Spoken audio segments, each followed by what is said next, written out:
Hey there, Catherine. How are you? How are you? I'm good. Your face I haven't seen in a while. It's nice to see you. Thank you. Have you healed from the various, I think you had a shoulder injury or something when we were last year, or how are you doing? I am doing well. Yeah, Good. I had a number of things happen to me that last year was a tough year. Yeah. Phys- Well, But this I'm year's better. Yep. good. Yeah. Thank you for asking.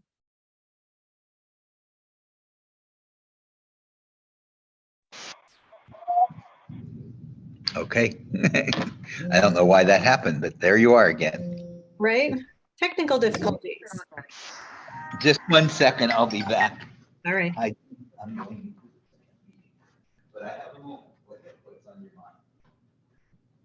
Hello, Deborah. There. Hello. I was about to say good morning, and then I realized I'm the only one who's still morning. Which is very much the afternoon. I actually am. I needed to eat. I need to eat during this meeting, so I made soup, Huh? and I'm not in the mood to transfer it to another bowl, so I'm eating it straight out of the pot. Well, there you go. Giant, giant bowl of soup. That's fine. Um,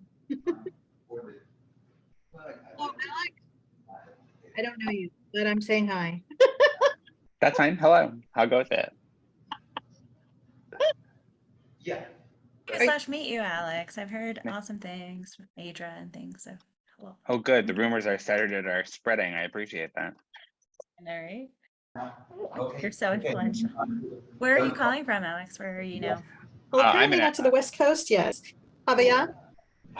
yeah, I'm in my apartment in Allentown, but yes. Where are we? Where are y'all? I'm in Olympia, Washington. I'm in New York City. All right.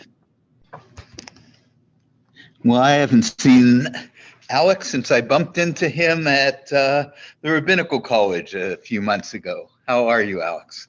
Very well. How are you? I'm good. I'm good. Hi, Deborah. Nice to see you as well. Um, Camp Havaya is beginning to heat up at this point. Next year. Oh yeah. I mean, do we ever really key down? There's about a month after camp where we have, but then it all cycles back. Uh-huh. But yeah. So yeah, but hiring and thinking about the curriculum for the summer, and yeah, so it's exciting time. Good. Alex, where are you living in? Are you living in Philadelphia? I was living in Philadelphia for the last 2 years, but then my a lot of my internship work is actually up toward Allentown, so now I'm living up in Allentown. And fun story, it's equidistant time-wise from my apartment in Allentown to Philadelphia as it is from my apartment in West Philadelphia to school. So, Wow. yeah, traffic, it'll get you. Okay. And a little closer to Camp Havaya, yeah? Once you're up in Allentown, you've cut 45 minutes, an hour out of the drive. Yeah, yeah, it's a nice quick trip. So I get to go Good. up there. Yeah. Very good. Very good. Here comes George. I think people saw that Robin, hello, George, Hello. that Robin can't make the call. Unfortunately, her son had a skiing accident. I think he'll be okay. Hope he will, but Broke his he's in, collarbone. yeah, in the hospital rather than in a focus group. So very good. George, are you calling from Bethel Tzedek? Yep, I'm in one of my classrooms. Okay, good. Very good. So I think we've got Deborah, we've got Alex, we've got Catherine, we've got George. I think Karen is the only other person joining us. Is that correct? There she There And is. she is. there she is. Well, hello again, Karen. This Karen and I did a really stimulating interview with Rabbis Richmond and Michelle Greenfield about their Cedar Bound Prize projects that we'll be sharing on the website and want to give access to RENA and Camp Travail. It was very, very stimulating, I thought. So, yeah, they're doing interesting stuff. Yeah, so I see you started the recording. I did. Okay. I didn't mind just a little bit of chit chat for this week. Okay. Hi, everybody. And we cropped, Margie cropped the Cedar Bound Prize video already. Took Oh, out the boy. first 2 minutes. Yep, she's That was quick. Yeah, she is quick. Very good. Okay, so I think I'd like to get started, and I certainly see this ending by 2:15 at the latest, perhaps earlier. And Deborah, you're going to stay on. 3:15 on the East Coast. Your time, yes, but I'm Okay. Central Time, always. Anyway, 3:15 if you're on the East Coast, and what does that mean? 1:15 if you're in California, 12:15. Okay. Yeah, good. And Deborah, we're going to stay on for a few minutes afterwards, I believe. Okay, so just a couple ground rules and backdrop. First of all, thank you for being with us. Secondly, we're recording this, but in general, when this streams into either the reporting out of the final Capellanian vision or the book I've been working on, 21st Century Capellanian Vision of Jewish Education, I will refer to this as a meeting of Reconstructionist educators in general, but wanted to assure you that if I quote any of you in particular, I'll get back to you first, okay? So don't assume if I haven't gotten back to you, I haven't said important things. It just sort of paraded under the general rubric of good, smart, reflective Reconstructionist educators. So as I said in my last note to you, I changed my mind. I used that Capellanian prerogative. And I wanted to start with the piece of Kaplan that's really the biggest piece. And for those of you who were with us at the November 9th conference and heard the the terrific talk of Miriam Heller-Stern, that's where she started. The reason why Kaplan is important to her in her work training educators in reform movement is that he paints a big canvas picture of what Jewish learning and living should be like with these 5 rubrics. So before dipping into the vision, I was eager to hear from each of you when you look at that vision, and I hope you got a chance to go to the Capellanian report card, which I got some good feedback from a colleague. It's much clearer with a banner across the top that you're grading the North American Jewish community as a whole, not your own institution, not the Kaplan Center. But I guess you figured that out. And I'm really curious, which of these 5 significant goals do you think that we've done the best with as a national, international community? And where do you think we have the most work yet to do? We haven't accomplished anything near the vision that Kaplan laid out. So I'm in my listening mode now, and I'll just go across my screen. Alex, it's ironic that I would turn to you because I don't know if you remember, but you did this once before in the Gratz course that we did. That was more than yesterday. That was more than Tuesday. That was many years ago. So anyway, if I could start with you, do you want to share with us where we've done the best job and where our efforts have not been nearly as successful? Yeah, so I was thinking a lot about, so fair warning, I was actually away for a Wexner training this past weekend, which was thinking about these questions about leadership. And so one of the things that I think we have done well is I think that we've inspired leaders and role models in important ways to kind of step up. But with that, I feel like we're still sort of in a parochial mode, and a lot of these things are very localized. And so in conjunction with that, I don't think we actually do a great job of moving from the local to the national or international framework of how do we get these local leaders and the innovative projects and modeling they're doing to other communities in ways that are accessible and in ways that kind of inspire people to take up similar projects within their own local communities. Okay, so that is the positive and we've got miles to go before we sleep, all wrapped into one around the same goal. Okay, thanks. A little gender balance. Catherine, could I ask you to chime in?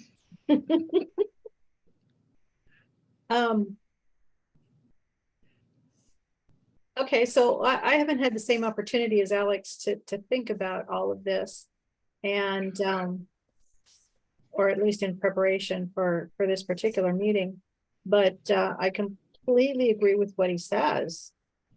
I do think that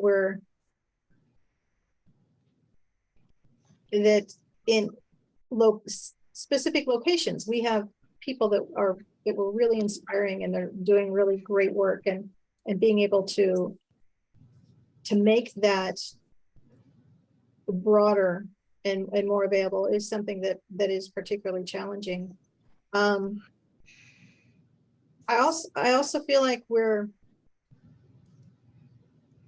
are in many ways falling behind in terms of responding to the communities and how we live in the communities that we live in. I don't think in terms of education that we're necessarily teaching children to, and this is not universal, but I believe like there are definitely places where we're not teaching children to be able to live in both the Jewish world and the American world that they live in as they exist right now. I think that's a challenge that we have. Right. So I would add, not only is that challenge, but making them seamless. Our last webinar with James Green and with Jessica Lott was really fascinating, and it built out of Kaplan's sense is that if you're going to live in two civilizations, that's not 50% Jewish and 50% American. That's 100% American Jewish, with the fusing and the mutual critique and the value of each of those civilizations in dialogue. So yeah, ways to go yet. Yes. Okay. And Catherine, was there a particular content area that you thought we were doing better in than others of those 5 goals that strike you?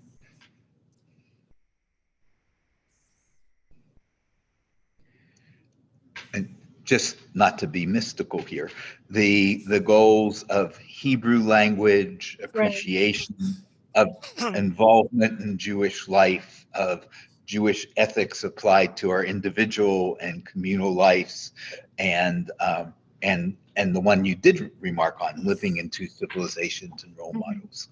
Okay, maybe you can think about that, and we'll keep moving around. So George is in the middle of my screen. George, do you have any thoughts about where we've done well and where we haven't done so well? I think, and you're talking about the entire North American Jewish life. I think that there's been some movement, and I probably disagree with some of the people on this panel. I think there's been some movement in helping people understand the concept of living in two civilizations and how incorporating American thoughts and values into their Judaism.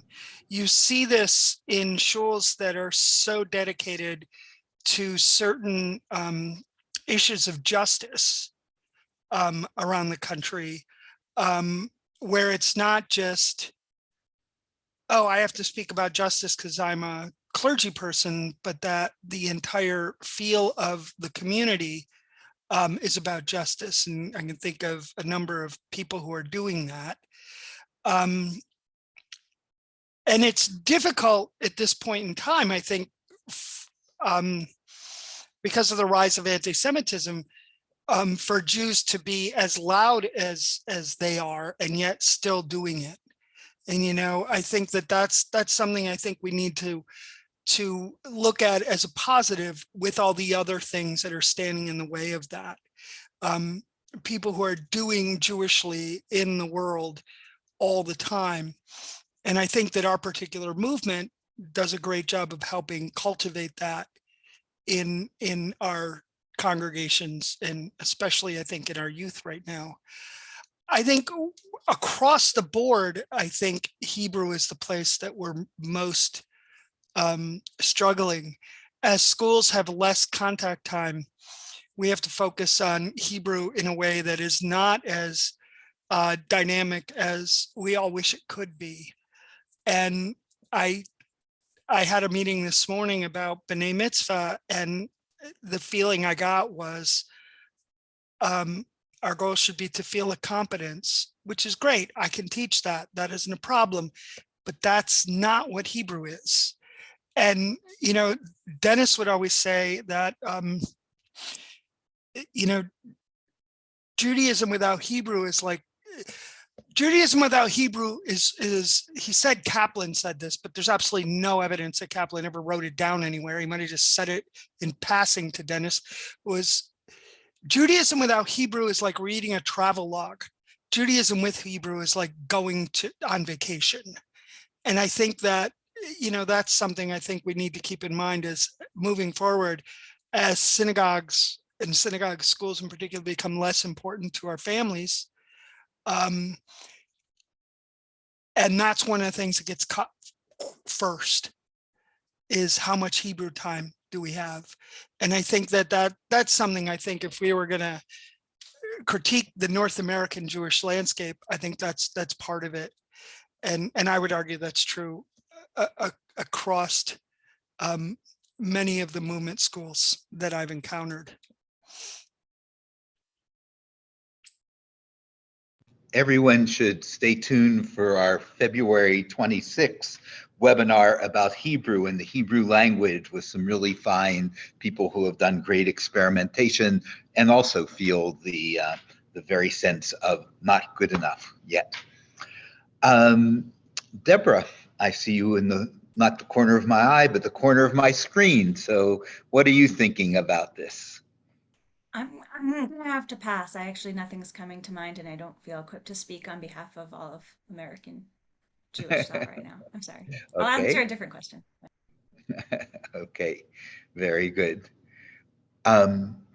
Karen?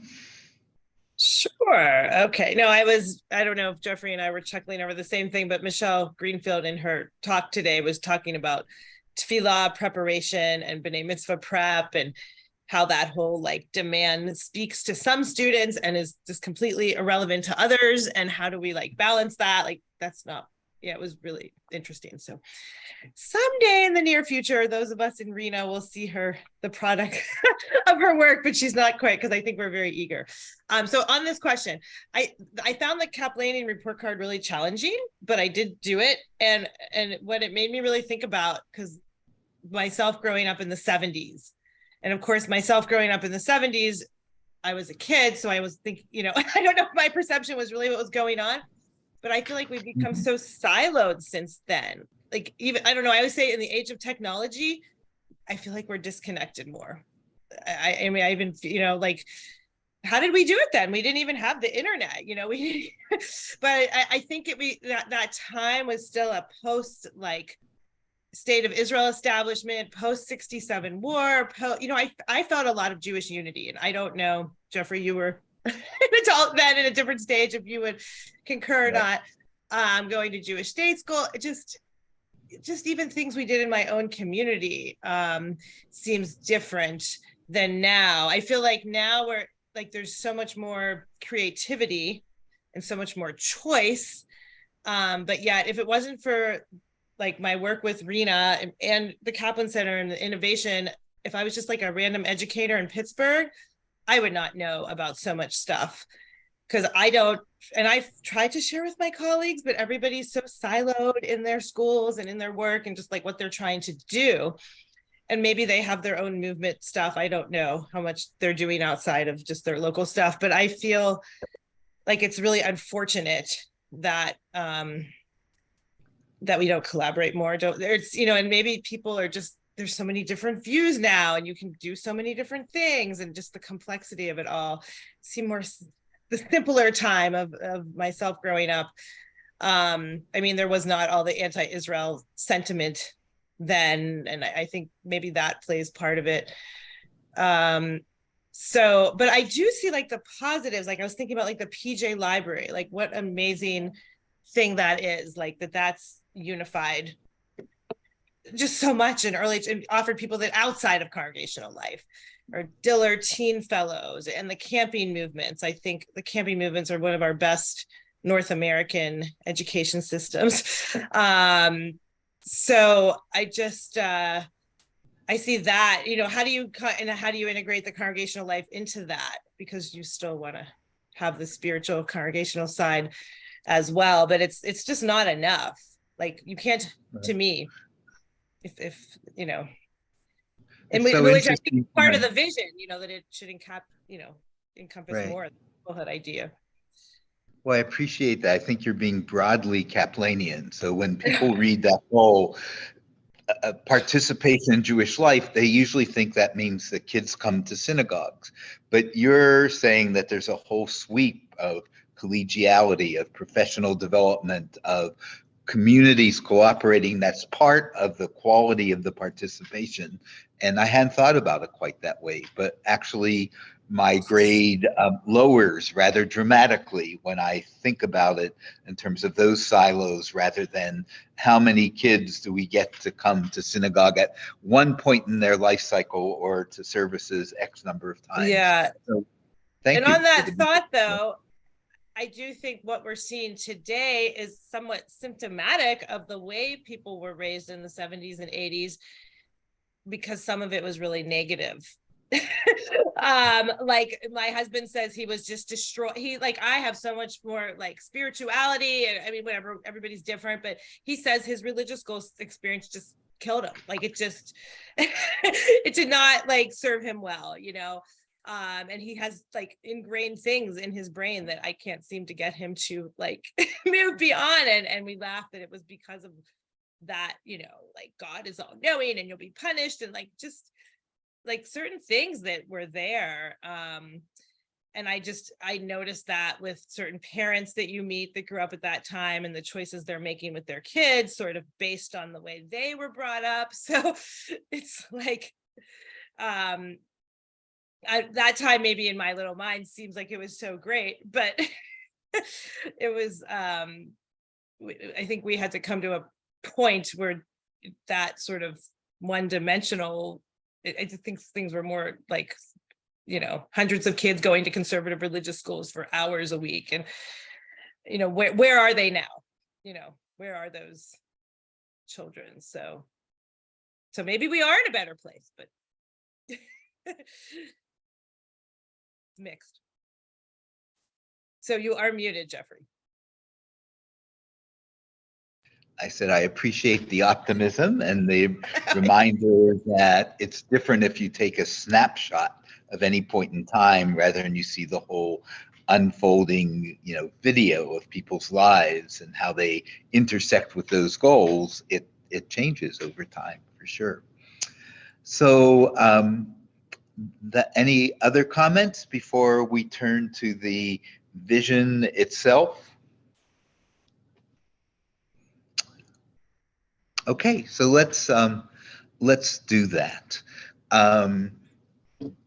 I'll give you the context really briefly that the expanded board of the Kaplan Center last June, when that board came into being to sustain the work of the Kaplan Center, thought it was time to take the 2010 vision statement and revise it in significant dimensions.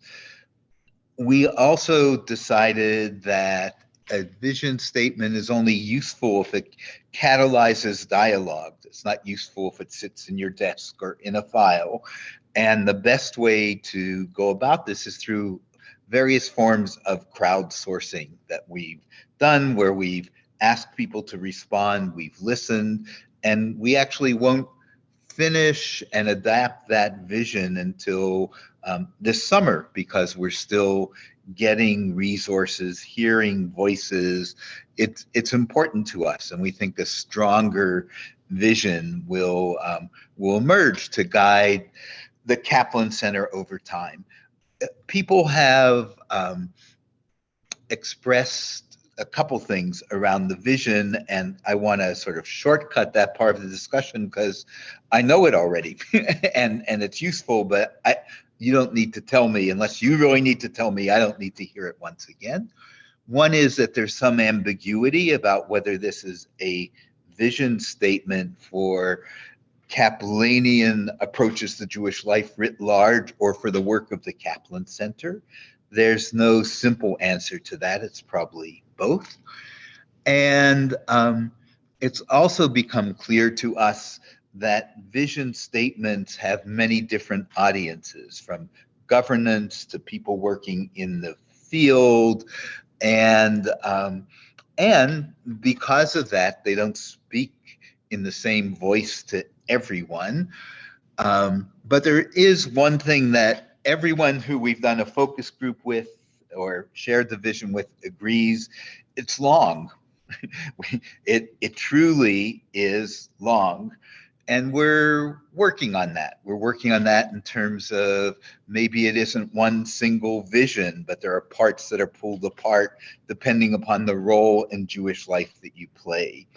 But it was interesting for me and a good stretch in terms of the work and getting input to turn that on its head, which is to say to you, let's imagine there is this mysterious R, the redactor, who goes and cuts things out for various reasons. From your point of view, is there a piece of this vision that you don't want the redactor to cut out as he or she or they try to make it briefer, more concise? Because for you, it somehow captures the heart of what it means to be Kaplanian in philosophy and approach. So I'm going to go into my listening mode. If it's helpful, I could bring up the vision so people could say, scroll down a little bit. I want to focus on this piece of it, or not. What do you think? Is it helpful if I bring the vision into focus, or are you fine talking in general and guiding us to where you want to be? Or you could put it in the chat.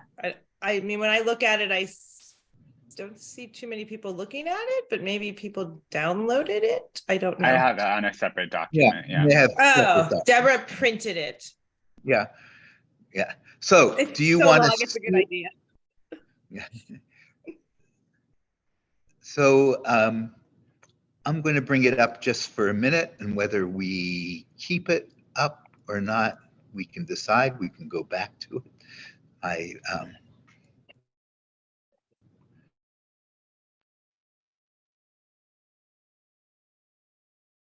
I'll put the link in the chat as well. I think I can here.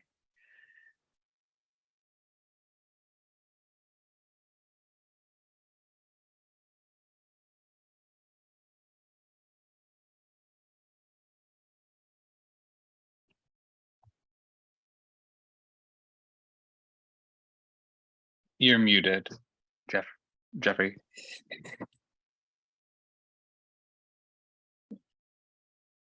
It's because it's a Chromebook, but when I share, I can't talk over it. Oh, do you want me to, do people need me to share? I could share. Go ahead. Why don't you share it? I'll make sure anyone can share. You have to give me screen sharing ability. Yep, you have it now. Oh, okay. Okay, here we go. Okay, so maybe you can scroll down slowly, Karen, let people review in their mind and see the vision once again unfold before their eyes.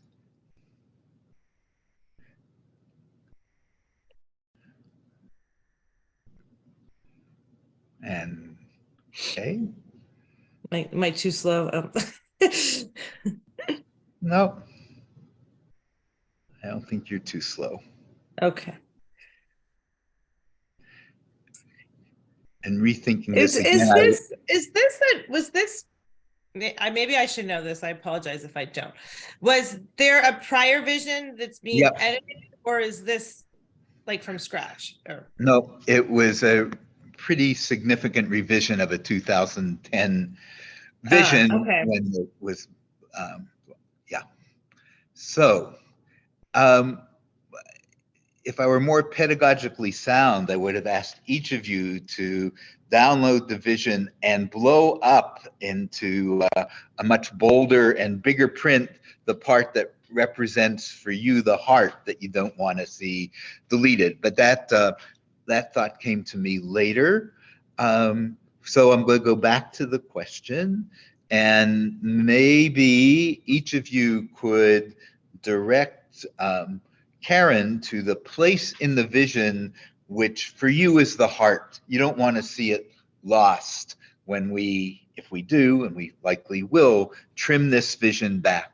What shouldn't we lose? Yeah, and Jeffrey, I don't know if you want me to highlight or do anything like that, but I do not have edit access, or do you not want this document? Yeah. No, you'll just have to move the cursor. Oh, okay. Okay. Yeah. Anyway, do people have a sense of the vision that's the heart of it for them? I have a thought. I'm excited about this. Please, Deborah. Yes, I annotated my printout very much. It was wonderful to read about some of the projects the Kaplan Center is working on. And when I think about the Kaplan Center, the resource I hope to glean is to be able to learn more about Kaplan's ideas directly in a way that's accessible, because I never got to meet him. I haven't read all of the books about him. So the sentence of under we find the following components of Kaplan's thought to be especially compelling and relevant, so it's a little further up, is when we converse with Jews of the past and present throughout the world and use their wisdom and experience to enrich our own lives. There it and is. so being able to be, it's in that first paragraph, a little further up. Oh, here. Yes. It's valuable to be able to be in conversation with someone who was in a different context and yet has timeless wisdom that's still relevant today, and to imagine how things have changed for him since now. And last night there was a panel at SAJ with Rabbi Lauren Grabel Herman, Amichai Lau-Levi, and Angela Bukdal, and they were speaking about this 100-year journey of Jewish life in general. And it was Angela Bukdal who suggested that we make bots of Rashi. She said a Rashi bot. So I thought, what if there was a Kaplan bot that somehow is programmed that you could have a conversation and ask questions of Kaplan? And so I know technology is a fun edge, but it's just that type of presence in the world, I think, is really valuable for what the Kaplan Center offers. Thank you, Deborah. What a fine idea. It's going to rattle around for a while for me. Someone else have a place in the vision that they find the heart of it all? I actually want to add on to Deborah's, because I actually want to, it's the same paragraph, and because this is how I roll. It's a keep it and sort of situation, which is to say the very next sentence this includes Jews of color and Jews that were not born Jewish. On the one, and I'm speaking sort of meta-linguistically, which is to say, I think what is happening throughout the document that's important is we're naming communities and experiences and trying to recenter voices that are not represented. And later in the document, you talk about there's a separate section. It is after the long list of as a civilization, Judaism most flourishes when Jews join. It's a couple paragraphs after that. Men and women change the language, should have equal rights and responsibilities in synagogues.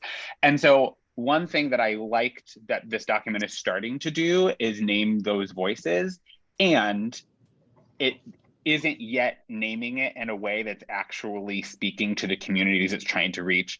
As an RRC student who is is queer and is also in a majority queer school, like we are becoming the rabbinate that's going to be serving the Jewish community. I think that we should keep that and augment it to think about where this document is doing that naming and bringing those voices in more intentionally with the language we're choosing. So I really liked that. And I also think later on in the document, you talk about how, sorry, I'm just looking right now for the actual paragraph. It's under, after you say simply put, the simply put mission is lovely and concise, and I actually really appreciated it right at the bottom. And in that first bullet point under that, it says incubation of new Kaplanian approaches online. That was another thing that I think we should keep and interrogate more as we think about the Kaplan in the digital world today. So I would love to see that and more than that. Thank you, Alex. Those are noted. That builds nicely out Deborah's comments. Anyone else have the same or a different set of verses, ideas that jump out for them, have greater weight than the rest? I agree with those. I really like the one on democracy here. Democracy is important, both the Jewish and global future. I just think that's very global, I guess. And we Jews must engage with other Jews who view Judaism differently. That seems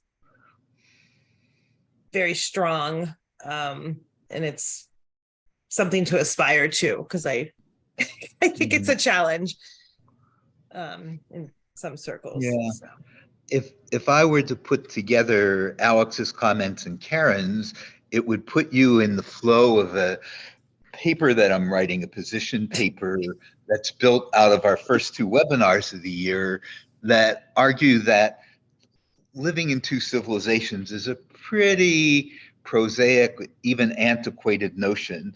We live, I would say, in at least four civilizations: Jewish, North American, digital, global. That's the kind of vibrant world we live in, and two civilizations gave us a way of honoring the contents of our other worlds and seeing them through Jewish perspectives. But it was a world of binary construction, and Kaplan, for all of his brilliance, lived in a pretty binary world in terms of American, Jewish, let me find the relationship and the place where those identities meld. So I think the fact that we're looking for democracy in a global world creates new, the need for, as Alec was saying, new language and new recognition of different voices. So thank you. These are all really, this is very good stuff. Very appreciated.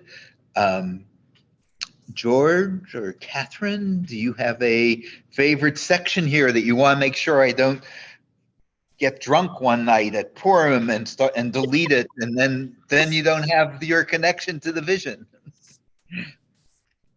So I'm particularly fond of the paragraph, and it feels a little wordy to me, but it starts out with: Jews must build educational frameworks that further the moral development of our youth, enable them to accept with joy their heritage as Jews.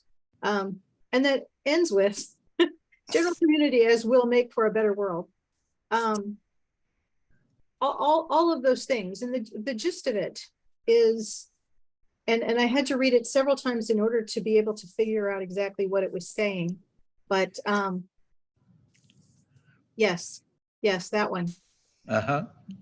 You know, but the gist of it is it's not enough to learn about history and text and that kind of thing because we have an intellectual curiosity or because we want to be proud of ourselves as Jews, but that ultimately the things that we're learning are supposed to make us able to live in this community and better it because we are there. Yeah, you had said that before, so that comes to roost in what's in the vision. Catherine, I'm amused that you had to read it 2 or 3 times, either as the brilliance of it or its shortcoming. It could be interpreted. Either. So I will be bold enough to say I think that it could be reduced. And I think that's part of what Catherine's getting at. Yeah. I mean, that is a pretty powerful statement. And I do, in fact, think that is core because everything can grow out of that you're talking about in other places. This idea of how we develop morally and Jewishly through many different aspects and how that makes us interact with the universe, I think is important. But it is, as Catherine says, a wordy statement. And I think that's part of what you read it a few times to say, okay, is everything there? Is anything missing? That kind of thing. And I think that, or is there too much? Is there too much there? And could it be condensed? Yeah, it makes me think about when we were looking for teachers, one of my teachers said, could we hire someone non-Jewish? Like to teach the history, not the Hebrew, and I said, well, I guess we could. Why not? My most brilliant teacher of Hebrew when I was an education director was a non-Jew who studied biblical Hebrew and loved the Jewish people, but wasn't Jewish himself. So it certainly is possible. Yeah. But as a 6th grade teacher, it would, like the Jewish component is in the. You're not just learning the Jewish history for the sake of, oh yeah, I'm a good historian. Okay. Yeah. So I'm sure there are those, and I'm certainly not against it, but it's something that's where I went though. Like what would be, that element might be missing. Right. And the other piece I think that somebody already mentioned that I think needs to be elevated is Jews must engage with other Jews who view Judaism differently. I think that breaking down the silos that keep certain, even synagogues within the same movement apart from each other, I think is important. And that is something I think I wouldn't modify too much. Okay. You want it there, George, right? I definitely want it there. Okay. All right. I have Deborah? like a half-formed thought and wondering, I want to try to talk it out, that because I value what Karen pointed out earlier about democracy of ideas and also critical thinking, for me, and I haven't been exposed to so many vision statements before, but I noticed I was caught up by the voice saying need, must, shoulds. And I wanted to understand, and did Kaplan speak like that? Like, was he diagnosing the problems of the world and saying, and I have a solution that hasn't yet been implemented? Or was he living in another, like, imagination of what is possible and speaking in the present tense of like, this is how it is or how it could be? And it's a wondering about like how vision statements can land for people when the wording is either coming from a must, need, should, or just saying Jews today are blah blah blah, and like just like dropping into the presence Wait, of it. Deborah, that's one of our rabbinic focus groups with a rabbi that George knows well. I think it was Sandy said, this language is too peremptory. It should be more aspirational. Jews should strive to. There is more than Kaplan would have liked in it, and I don't think it's because anyone who constructed the statement wanted it. I think it's sort of the nature of a vision statement that it pushes you into that over conciseness. So this is another vote for think about the tone of it in a very important way. Kaplan is rather famous for having taken Yigdal, the 13 beliefs of Judaism from Maimonides, and in the High Holy Day Machzor from 1945, he changed that into a section about the 13 wants of Jews, the things they want. Now that's partly he's very non-Kantian. He's not influenced by that kind of philosophical imperatives. He's much more influenced by the language of Dewey and William James, which is a pragmatic language. We're always living out experiments, so we ought to be open to, we ought to try. So Deborah, I think you've caught something important, and I don't think Kaplan, he could be, there are pockets where he is prescriptive, but I think by and large, his voice is analytic and inspirational. So I'm going to think some more about that. Thank you. Any other thoughts about tone? What people picked up from the tone? Did you find it encouraging or punishing? I mean, that's the extreme, maybe something in between.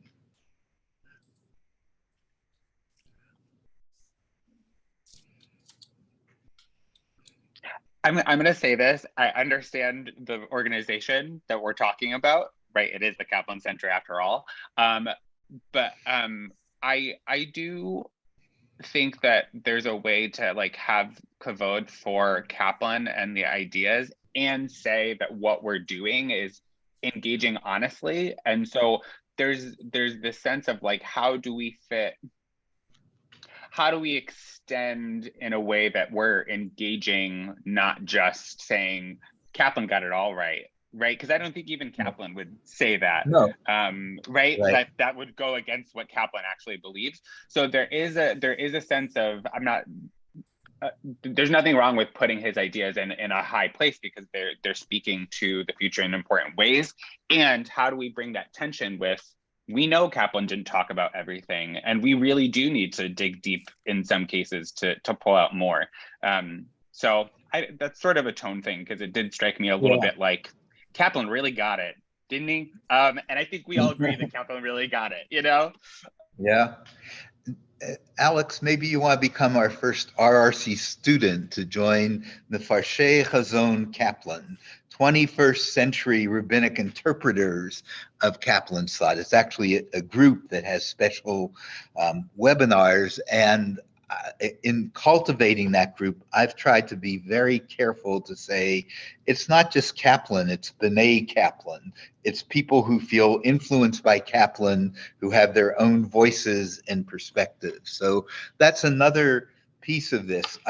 I almost slugged a professor at the Hebrew University in 2013. I had the privilege of being a scholar in residence there and working with a really fine professor who knew Kaplan. And he said, because I'm so fond of this person, Mel Scalt is a very dear friend and colleague, but some people in Israel call him, okay, I guess an angry when I hear Mel Cult, but I understand what this is about. They think that, you know, when you go through Kaplan's dialogues and diaries and you spend most of your life doing that, you can become narrow. I think Mel Scalt is bigger than that. I think it's a mischaracterization, but it is something to guard against. Your words were helpful there, Alex. It's not a cult. Kaplan is critical. A large part of the work of the Kaplan Center, you'll see in another document, I draw out of the work of Emmanuel Levinas, the French philosopher, that talks about when you have an idea system, you need to bang it, literally bang it, so that new insights can be generated. You can't just settle with what's there. It's constantly evolving, which Kaplan would accept. Anyway, boy, you've got me going. So thank you all for that. Any other last comments about something that I shouldn't touch if I am the ultimate redactor, and I may not be, but anything you want to recommend remains in the vision? Okay, well, why don't we leave the vision? Karen, thank you so much for guiding us. And let's come back to two other questions related. The one is something missing here? I mean, you've pointed to some of the things that are missing in terms of tone and voices, for sure. But is there something concrete that you think ought to be there for the vision to have some shlemut, some wholeness to it?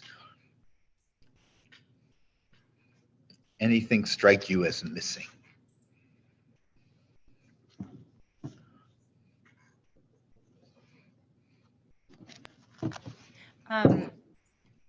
I was surprised to hear about historical rights should be surrendered only when either their form or content is objectable on aesthetic or moral grounds, or when circumstances make their observance a practical impossibility.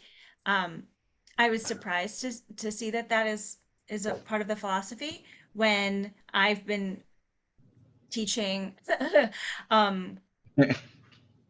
right. Oh, because again, because it's when the full traditional form of a custom cannot be followed, then we should attempt to preserve it in a modified form rather than discard it altogether.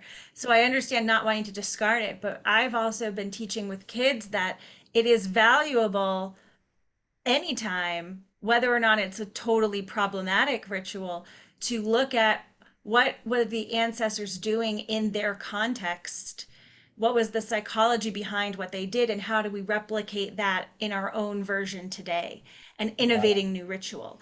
So I was curious about valuing innovating ritual for the sake of innovating ritual, as well as what to do when you have a problematic ritual.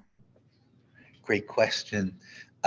I do recommend the Talmud pages of the Kaplan website. Has gone through enormous transformations over the last 8 months, and there's a section there of Talmud pages that it begins with Eric Kaplan talking about, this is a little subtle, but it's pointing directly at what you're talking about, Deborah, the difference between revaluation and transvaluation.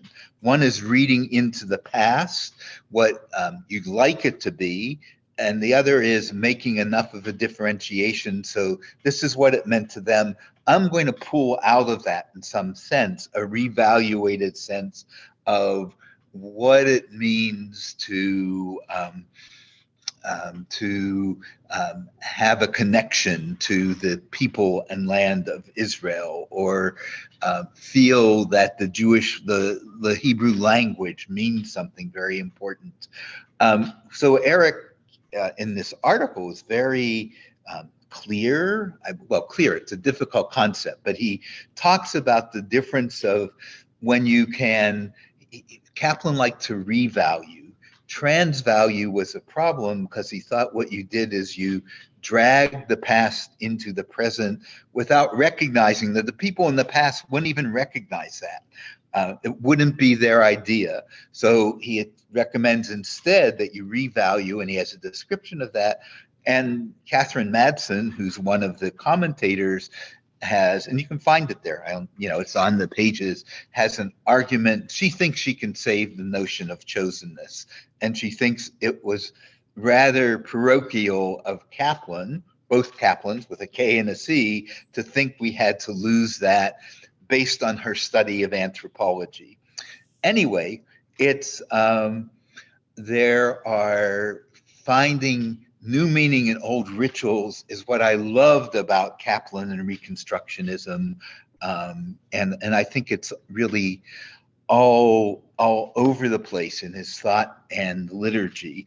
But it may not be embodied enough in this vision. But you picked up a place where Eric Kaplan, who wrote this section of the vision statement, was very sensitive to.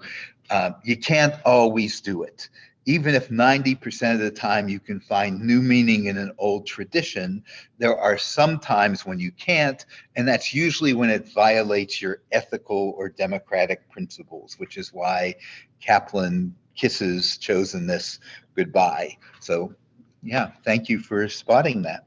Anyone else find something that they wish were here? We're turning it on. Hafufba, the hulaba. Keep turning it. Now, what might be here that is important to you as a Jew, as an educator? In a way, that's a hard question, because if Kaplan has among his other virtues is the comprehensiveness of his vision, right? It's religious, it's cultural, it's civilization. So breadth is going to be a strength generally, but it's not perfect. You know, maybe he missed something. I think Alex was pointing to what he never could have known. Eric Kaplan talks about Kaplan had special sensitivity to women.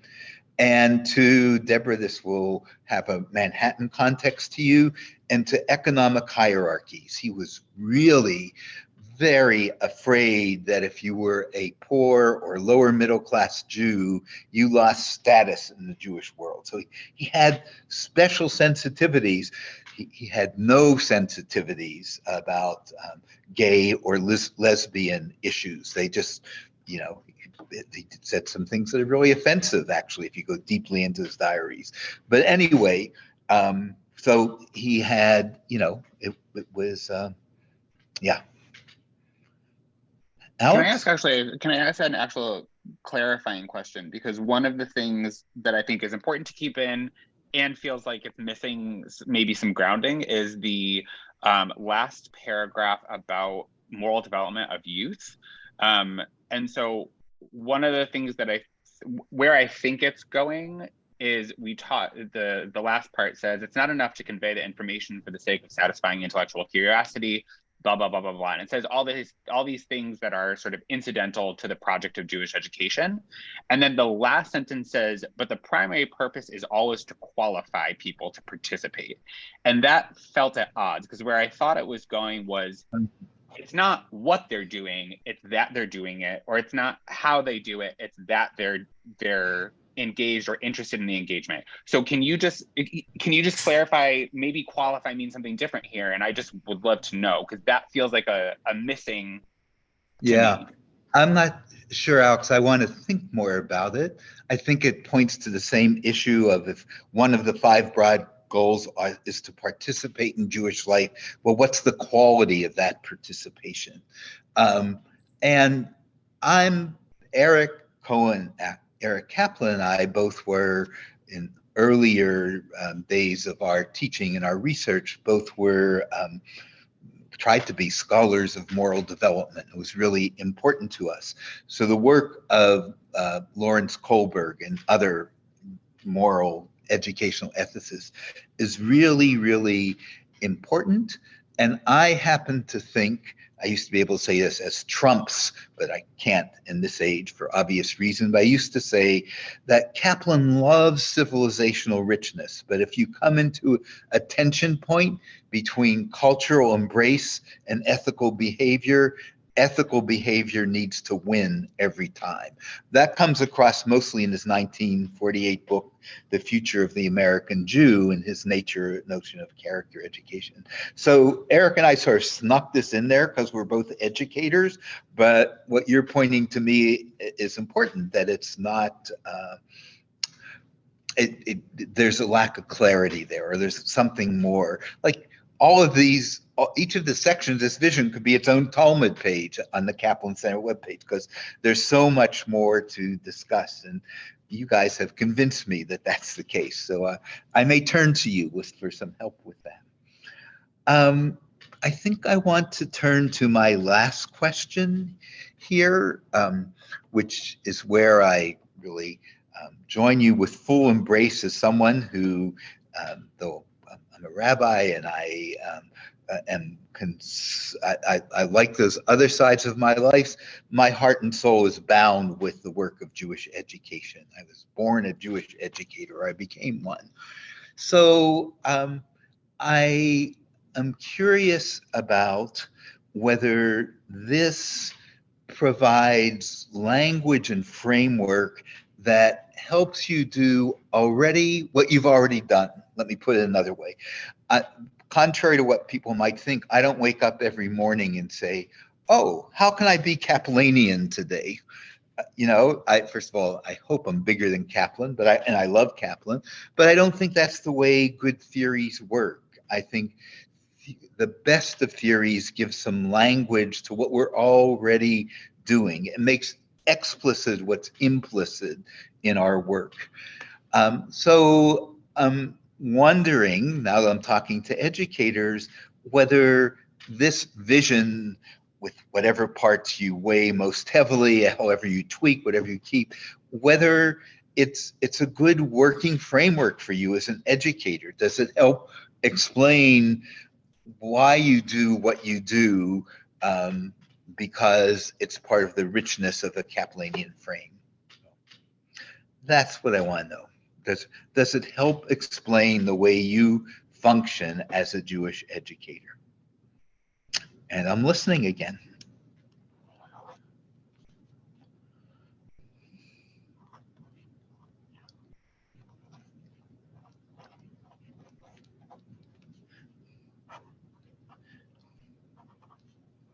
I mean, it's visionary, which it's supposed to be. Like, I feel like it's certainly, like, does it help explain? Like, I relate to it.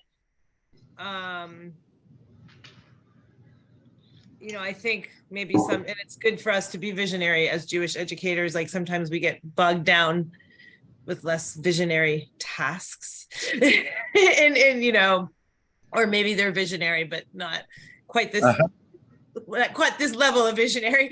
Like, and, you know, and also trying to educate your staff, your teachers who work for you, who are not necessarily of the same background, and grasping that. I mean, I love this section on engage with the state of Israel. And I think that's something that in my 2-hour-a-week school, that doesn't mean enough. I just feel we have a lack of education. You know, it's so easy to criticize Israel, but these kids, they should still learn why we have a state of Israel and why it was founded and who founded it, and like the ideology and all of that. So I've been trying to infuse that in an appropriate way. So I do relate to that, and I appreciate. I didn't really talk about that section, but I appreciate that here. And I love this. Accordingly, Jewish nationalism cannot involve injustice to others. I think that's really important for our students to hear, and it's really important to react to that. And this is like political, but I question, like, when will certain movements or will people start to stand up and make some statements about things happening in Israel? You know, we always don't want to say anything because it's over there, but maybe part of our vision is that we maybe are obligated to, and when is that obligation arising, and when is it done in a supportive way? So I'd love to see a pro-Israel rally where it's critical. Like, I don't know. Where it can be lovingly critical. That makes sense, you know. Yeah.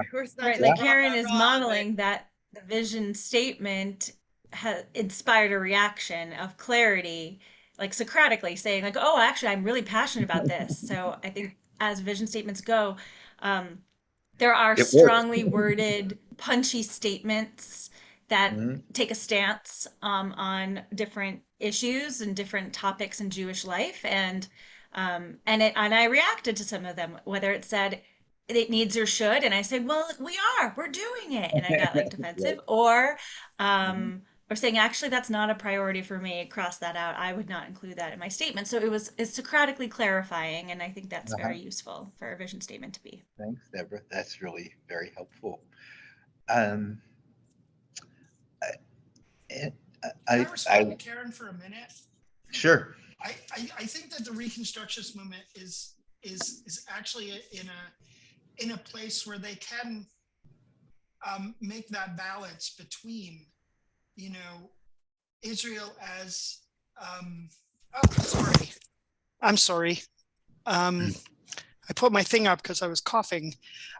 So where we can be critical of Israel at the same time showing our support for and standing up for Israel's existence. Zionism does not mean that you have to accept what the government of Israel does. And and I think the Reconstructionist movement is in the safest place to teach our kids the distinction between being a Zionist, being somebody who thinks the existence of Israel is important, while allowing for the space to be critical of the behavior of Israel. And to plug something that I think there have been a couple of articles recently, Times of Israel and someplace else, that sort of danced around this issue. And I think that it's important to keep that in mind, that right now, the Israeli government is a cluster. And it's okay to say that. It doesn't make you anti-Jewish.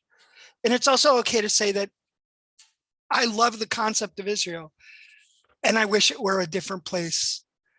And the fact that I'm never going to live there in this particular iteration of the government of Israel. And also remember that Kaplan made Aliyah. And that's an important thing to keep in mind when we think about Kaplan in particular. And so I think we're in a unique place to be able to make those kind of teachings. Yes, it's hard because we have to deal with grown-ups who aren't as nuanced. Agreed 100%. And that's why I was saying it's nice to see that in there.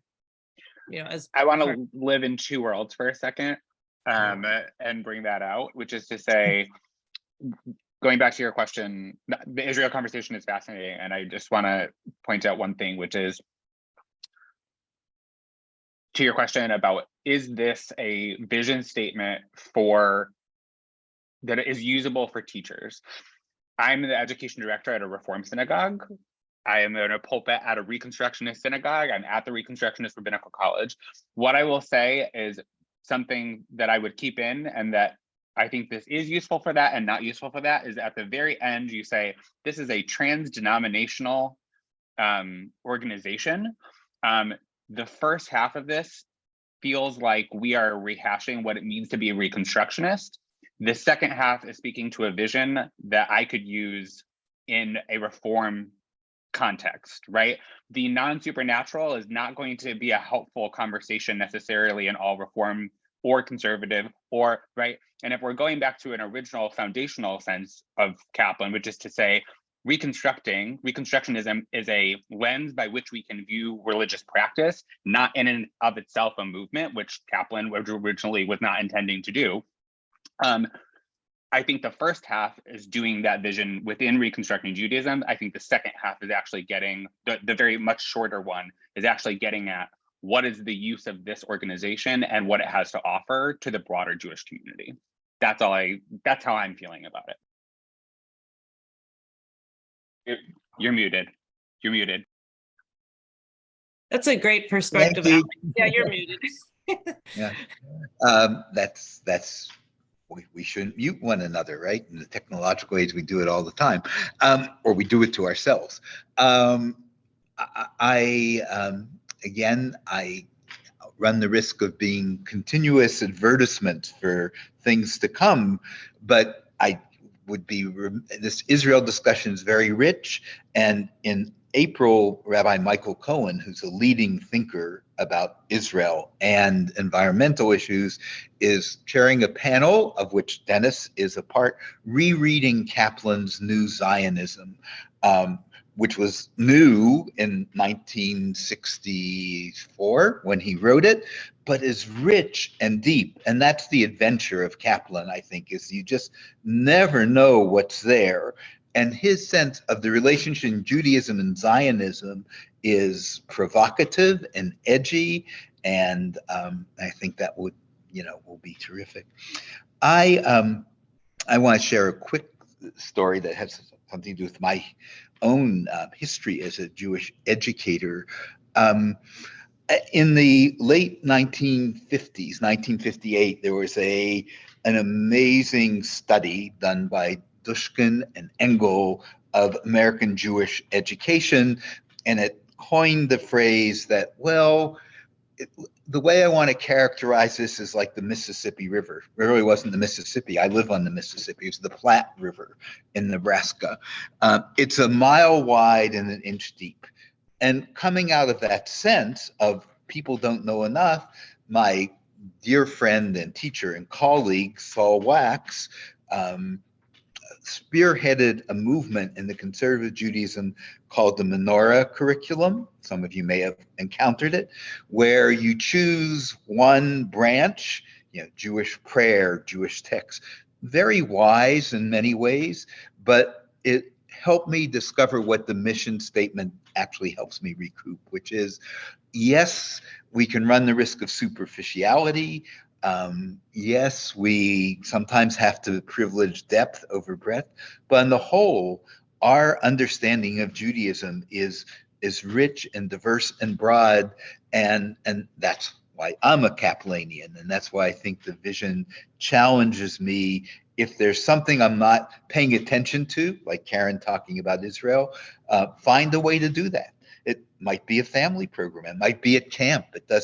Kaplan didn't think religious schools were the be all and end all. He thought we were sunk if we didn't use the community and camps and other things to do this. Boy, I'm going to honor time and say thank you. I'm going to listen to this again. You've made some really important points. I thank you for it. I hope to see you at, in different contexts as we do the work of Jewish education, employing Kaplan as a resource. So thanks so much. I hope it was useful to you. It certainly was to me.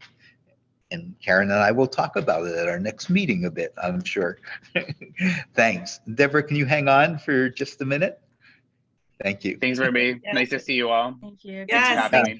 thanks for Alex, Yeah. can I just ask, Alex, I don't think we've Yeah. met before. Oh, I didn't know if we need to do introductions at the beginning. I was thinking that. Well, I don't think I've met Okay. Alex Yeah. before. What is your role at Havaya? I'm the education director, so I know you because you sent a video that we used for the summer. During 2 summers ago, you sent in a video on a topic because we asked faculty to send in video. So I know you, but you don't know me. Okay, well, nice to meet you. Nice to Good. meet you as well. Stay in touch with one another. Okay, Yeah, this is Very good. Coming to our Thanks, later Take care, date. George, Anyway, Catherine, Yep. good to later. see you. bye, everybody. Bye. Thanks, everyone. Thank you. Thank you. Bye, Bye. Karen. And you might want to stop recording unless you're recording Deborah. But I'll Well, just put- thank you for that gentle reminder.